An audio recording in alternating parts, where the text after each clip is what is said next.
Live, WECT News begins now with breaking news.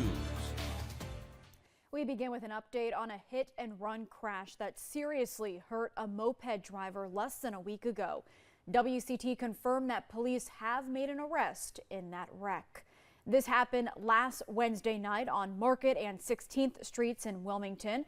Arrest records show that police arrested Kevin Lee Y. Green Saturday night, charging him with felony hit and run, causing serious injury and driving with a revoked license. We know that moped driver suffered a serious brain injury in that crash, and we're working to get an update on their condition at this hour. Well, Green is well known in Wilmington's theater community. He's the founder of Tecmo J Dance and Theater Company. He posted a $15,000 bond the night he was arrested. Green made his first court appearance on the charges yesterday, where he waived his right to an attorney.